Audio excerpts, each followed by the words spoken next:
Hey everyone, Cam here, and today we're going to run through the Garmin GTN 750Xi in just 5 minutes. This is Garmin's flagship unit, and it really packs a punch. By the end of the video, you'll know the basics: changing frequencies, navigating point to point, and making flight plans all on your own. The GTN 750Xi takes everything that we loved about the original 750 and made it faster, brighter, and added a few new safety features, which we'll talk about in a little bit. We've got a lot to cover and only 5 minutes to go, so let's dive in. The GTN 750Xi combines touchscreen control with a few critical buttons and knobs. You'll see that most of these controls are redundant, giving you flexibility whether you're in smooth air or bouncing around in turbulence. On the left side, you'll find the volume and squelch knob. Turn this knob to adjust your primary comm volume and press it to enable or disable auto squelch. It's important to note that you can also press and hold this knob to activate the emergency frequency. That just gives you peace of mind knowing that 121.5 is always at your fingertips. The home button has shifted down slightly from its original position on the original 750. Push it at any time to take you to the main menu, and you can push and hold it to jump straight into the map screen.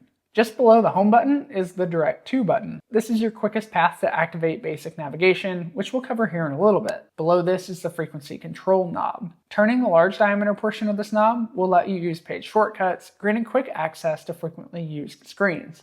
This is fully configurable in the system settings if you don't like the default layout.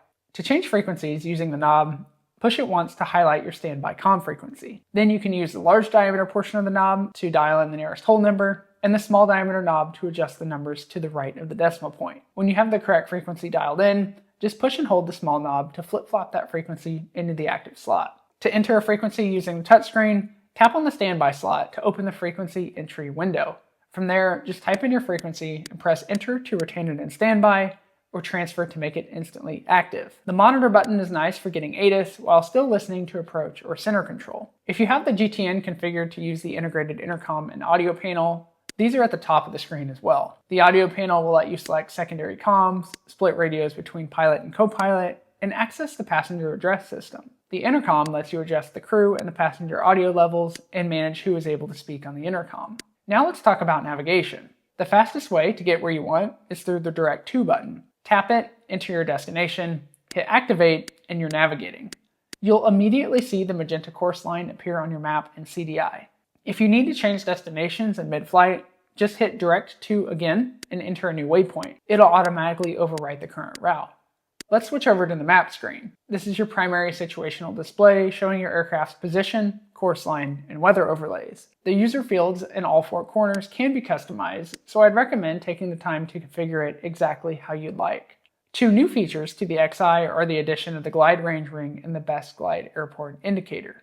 Once in the air, the glide range ring will show how far your aircraft can glide based off your aircraft's performance and the terrain data. It continuously updates with altitude and wind changes, helping you visualize your glide range in an emergency. Inside that ring, you'll see blue chevrons pointing to the nearest or most suitable airport. That's the best glide airport indicator at work. When combined, these tools dramatically improve your decision-making ability and situational awareness. Now let's move on to flight planning. From the home screen, tap Flight Plan. To build a flight plan, you need at least 2 waypoints, an origin and a destination. Tap Add Waypoint and enter identifiers in the order in which you want to fly them. If you need to make changes, just tap on a waypoint to delete it, insert before or after, or load a procedure. To activate a flight plan, tap on the desired leg and select Activate Leg. You can also activate a flight plan with the Direct To button. Just click on the FPL tab and activate it from there. Remember to keep your flight plan simple. Enter the waypoints you need, activate your initial leg, and the GTN will handle the sequencing from there. Next up is one of the Xi's most impressive safety features. In the event of a loss of power, SmartGlide will display your glide profile, recommend an airport, and provide navigation guidance. Activate it through the emergency screen or by pressing and holding the Direct To button for 3 seconds. Once activated, SmartGlide instantly identifies the airports within glide range and sets up a navigation path to the best option. The best part is, if you have a GFC 500 or 600 autopilot installed, it'll automatically take over, pitching you for best glide speed and navigating to that airport so you can focus on running checklists and communicating with ATC.